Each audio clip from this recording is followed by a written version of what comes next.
Ում դպրոցականներին, սիրելի աշակերտներ, լավ սովորեք, շատ լավ սովորեք, բայց մի զգուշացում, Նիկոլ Փաշինյանից բան չսովորեք,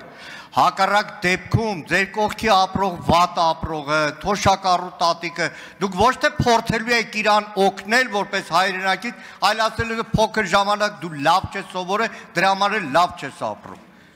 Այդ ոնց է ստացվում, Խաչիկ Սուքյասյանը լավ հյուրանոց է սարքում, պիցերիա է սարքում, բանկ է սարքում, կառավարությունը չգիտի ոնց սարքի։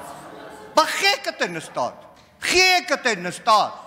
ձեր ամբողջ աշխատանքը զերոյացնում, ասում է բան չգիտեք, որ չգիտեք խեկդ է նստած։ Ինչ վերաբերում է Ղարաբաղյան շարժմանը, շարունակելով Խաչատրյան Արտուրին։ Դեռ 21 թվականին Ստալին, Բաղիրով, Բերիա, Ավիս, Նուրիջանյան էին ասում Ղարաբաղյան շարժում չպետք ալնի։ Հետո Սուսլովներ ասում չպետք ալնի, Կևորկովներ ասում չպետք ալնի, Էլչիբեյը, Մութալիբովը, այսպես ասում են, բայց Ղարաբաղյան շարժումը կար։ Ես ճիշտ ասած մինչև հարցից պատրաստվելը գնացի, փորձեցի նոթագրեմ, որ ինչ է Ղարաբաղյան շարժումը։ Ղարաբաղյան շարժումը շրջադարձային նշանակություն ունեցավ հայ ժողովրդի հետագա պատմության համար, Հայաստանում և Արցախում ձևավորված համաժողովրդական շարժումը բացառիկ է իր հզորությամբ, խորապես ազգային է և ժողովրդավար։ Շարժումը մեր պետականության վերականգնման առաջին քայլը հանդիսացավ, որով վերագտանք ազատ և անկախ ապրելու, մեր ճակատագիրը կերտելու և մեր ապագան տնօրինելու վճռականությունը։ Հետերվարյան շարժումը հայոց վերազարթոնքի մի բացառիկ օրինակ էր, որը ոգեշնչեց միլիոնների, մենք վերագտանք մեր ազգային միասնություն և այլն։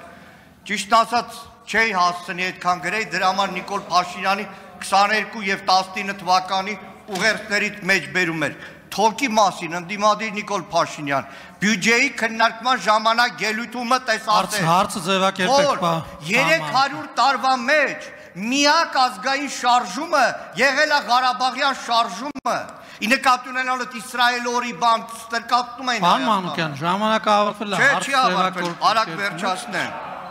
արագ վերջացնեմ։ Անջատեք պարոն Մանուկյանը, դա ինչ է նշանակում չի ավարտվել։ Պարոն Մանուկյան, երբ որ ձեզ բան եմ ասում, ուշադիր եղեք լսեք, ասում եմ հարցը ձևակերպեք, հիմա հարցը ձևակերպեք։ Սպասեք մի րոպե թող միանա միկրոֆոնը, որ Դիմոն Նիկոլ Փաշինյանի, ուրիշներին կրթվելու դաս տալու փոխարեն ինքներդ կրթվեք։ Այն օրը հարցազրույցում Մինսկի խմբի ձևակերպում եք տվել, որ Մինսկի խումբը ձևավորվել է Ադրբեջանում տարածքում կոնֆլիկտի համար։ Վիկիպեդիա կարդացեք։ Հարց չունեմ էլի, լավ ինչ հարցամ։ Այնուամենայնիվ կարձագանքի պարոն վարչապետը համեցեք։ Շնորհակալ եմ հարցի համար, պարոն Մանուկյան, եթե դուք ուղերձներն եք իմ մեջ բերում, ես ձեզ ավելի կարևոր բան կասեմ, ես իմ կյանքի առաջին ցույցին մասնակցել եմ 1988 թվականին, ես այդ ժամանակ եղել եմ 7-րդ կամ 8-րդ դասարանում և այլն, ինչ, այդ ուղերձները, որ մեջ բերում եք, այսինքն ինչի համար եք, բա հենց դրա մասին է խոսքը, հենց դրա մասին է խոսքը, բա հենց դրա ապացույցն է, որ այդ օրակարգի մեջ ընենք չի, որ մենք վայ ուրիշ տեղից եկել ենք, ուրիշ միջավայրից եկել ենք և ուրիշ բան ենք ասում, բա այդ մեր անցած ճանապարհն է, պետք է մի հատ հետ նայենք, պետք է մի հատ վերլուծենք, էդ էլ է կրթության մաս։ Ես ուրիշներին կոչ չեմ անում կրթության, ես ինքս ինձ եմ կոչ անում կրթության և իմ կրթության արդյունքներն եմ ձեզ ներկայացնում, այդ թվում այս հարցերի արձանագրման համատեքստում և այո ասում եմ, արձանագրում եմ, այդ բանը, այդ ուղերձները գնացել եք բան թաքուն ձեր ծանոթների միջոցով եք գտել, այդ ուղերձները իմ կայքում, իմ էջերում դրած է, դա ինչի մասին է բան անում։ Հիմա եկեք, եթե մենք էլ տենց փորփրենք, գնանք 88 թվականին և 90 թվականին Ղարաբաղյան շարժման վերաբերյալ դաշնակցության դիրքորոշումները հələ բացենք նայենք։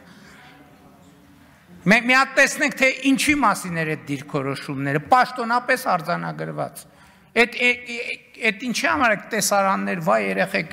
բան չսովորեք, հա, թող չսովորեն, թող ձեզնից սովորեն։ Կարծում եմ ձեզնից ավելի շատ բան կա սովորելու, թե ինչպիսին պետքա չլինի քաղաքական ուժը եւ падգամավորը։ Բայց հիմի այդ որ ասում եք հարևանին չի օգտվելու, ես իմ սեփական փորձից եմ ասում, ես ոչ թե իմ սեփական միջոցներով, պետական բյուջեի միջոցներով օրական տասնյակ մարդկանց հանձնարարում եմ, որ օգնություն ցույց տան, եւ ես հետեւում եմ այդ մարդկանց հետ ինչա տեղի ունենում։ Ոչ մի բան, իրանք նորից են այդ նույն նամակը գրում։ Երկրորդ անգամ, երրորդ անգամ, չորրորդ անգամ, հինգերորդ անգամ, եւ ես դեմ չեմ։ Ես ուզում եմ հասկանամ, այս մարդկանց կյանքում ինչա փոխվելու, ինչա փոխվել։ Եվ մենք մարդկանց այդ օգնություններով ստրկացնում ենք։ Այդ ձեր իշխանության քաղաքական գիծն է եղել, որ լավ է 5000 դրամ արա քաղաքական դրախտ է։ 5000 դրամով կարելի է մարդուն ոնց ասես կառավարել։ Բա այդ է եղել ձեր ամբողջ քաղաքականությունը։ Բայց եթե ձեզ համար կրթությունը կարևոր լիներ, ինչ ենք մենք այսօր ընկել բան, դպրոց ու մանկապարտեզ կառուցելու մասին խոսում։ Երկրում տասնյակ դպրոցներ, հարյուրավոր դպրոցներ բան չունեն, մարզադահլիճ չունեն, որ երեխեքը բան ֆիզկուլտուրա անեն։ Բա դրա համար սերունդի կեսը ինչքան հիվանդությունների ցանկ կա, պետք է բանը լինեն, այդ հիվանդությունների ցանկին համապատասխան են։ Բայց Ղարաբաղի մասին գոռալով չի։ Այո, մենք չենք շարունակելու Ղարաբաղի շարժումը, ուզում եք թռեք վերև, ուզում եք իջեք ցած։ Արձագանք։ Եվ ասում եմ, էլի ասում եմ պաշտոնապես, այդ տեսեք այսօր ազգային ժողովի նիստ է, եւ ես որպես Հայաստան ասում եմ դա Հայաստանի Հանրապետության պաշտոնական դիրքորոշումն է։ Հայաստանի Հանրապետության պաշտոնական դիրքորոշումն է։ Եթե Հայաստանի ժողովուրդը համաձայն չլինի իմ այս դիրքորոշման հետ, ես վաղը չեմ մյուս օրը, որևէ պահի կդադարեմ լինել Հայաստանի Հանրապետության վարչապետ, դուք կդառնաք Հայաստանի Հանրապետության վարչապետ եւ կգաք այս ամբիոնից բան կանեք։ Կշարունակեք։ Արձագանք, խնդրեմ։ Որևէ մեր հայրենակցին օգնելը Նիկոլ Փաշինյանը իր ջեբից չի անում փող տալիս, է։ Հայաստանի Հանրապետության Նիկոլ Փաշինյանի ջեբում բան էլ չկա, որ օգնի։ Հա, վայ քորանամ ես։ Երկրորդը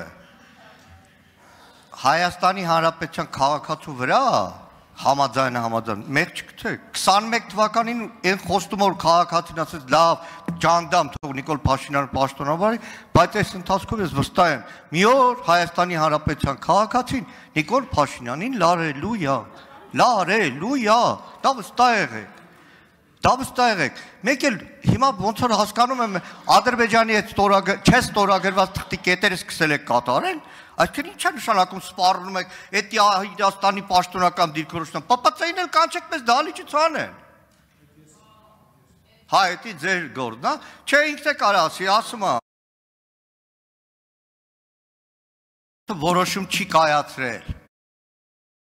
Թվականին ուրիշ որոշում է կայացրել, այն ինչ որ չեք կատարել ձեր ծրագրում։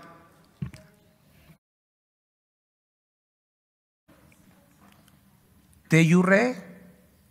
որոշումներ կայացնելու մեխանիզմ չունի։ Դե յուրե որոշում կայացնելու մեխանիզմ ունի Հայաստանի Հանրապետության ժողովուրդը, որ ունի հարաքվեների մեխանիզմ, ընտրությունների մեխանիզմ եւ այլն։ Այդ ձեզ պետք է այդ ապա կամ արտապետական մոտեցումը, ինչից հայ հեղափոխական դաշնակցությունը օգտվել, ասել է հայ ժողովուրդը դե սենց է, հայ ժողովուրդը սենց է մտածում, դե գնաց տուգի։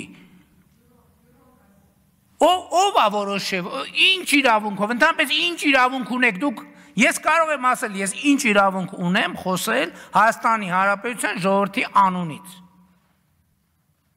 Դուք ինչ իրավունք ունեք հայ ժողովրդի անունից խոսել։ Այդ մասով, բայց ոչ ավել։ Լրություն, դահլիճում, լրություն։ Պարոն։ Պարոն։ Այո, դուք կարող եք արտահայտել ձեր կարծիքը։ Ես եմ ասում, որ Հայաստանի Հանրապետության ժողովուրդը, որը ունի հարաքվեների մեխանիզմ, ընտրությունների մեխանիզմ եւ այլն, այդ ձեզ պետք է այդ ապա կամ արտապետական մոտեցումը, ինչից հայ հեղափոխական դաշնակցությունը օգտվել, ասել է հայ ժողովուրդը դե սենց է, հայ ժողովուրդը սենց է մտածում, դե գնաց տուգի։ Դուք ներկայացնում եք ողջ ժողովրդին, ես էլ ներկայացնում եմ ժողովրդին եւ նրա կողմից հիմնադրված Հայաստանի Հանրապետությունը։